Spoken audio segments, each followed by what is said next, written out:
వ్యక్తిత్వ వికాస పాఠాలు చెప్తున్న వ్యక్తి ఒకరిని పొగడ్డానికి మరొకరిని కించపరుస్తూ మాట్లాడాలా? ప్రతి ఒక్కరిలోనూ లోపాలుంటాయి, వంకలుంటాయి. నాలోనూ లోపాలున్నాయి. నేను కొంతమందికి స్ఫూర్తి కాలేదా?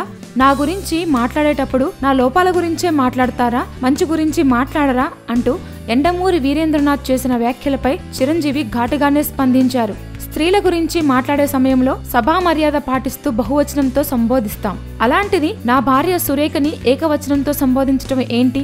ఇంట్లో మనిషిలాగా అలా మాట్లాడతాడేంటి అని మా వాళ్ళు కూడా అనుకున్నారు. ఇదేం సంస్కారం? వ్యక్తిత్వ వికాసం గురించి పాటలు చెప్పేవాళ్లు పరస్త్రీల గురించి అలా మాట్లాడడం ఏంటి అని చిరంజీవి మాట్లాడుతుంటే, రామ్ గోపాల్ వర్మ విషయంలో ఎలా ఉన్నా యండమూరి వీరేంద్రనాథ్ వ్యవహారం ఆయనకు అసలు నచ్చలేదనే సంగతి అర్థమైంది. అయితే తనపై వచ్చే ప్రతి విమర్శకు రియాక్ట్ కాలేనని, అది తన స్థాయికి తగదని చిరంజీవి అన్నారు.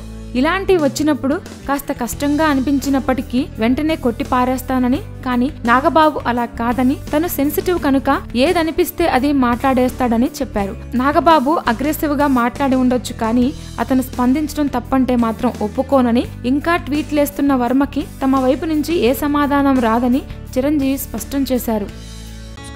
Please subscribe. Hi, it's me Purna. Please subscribe.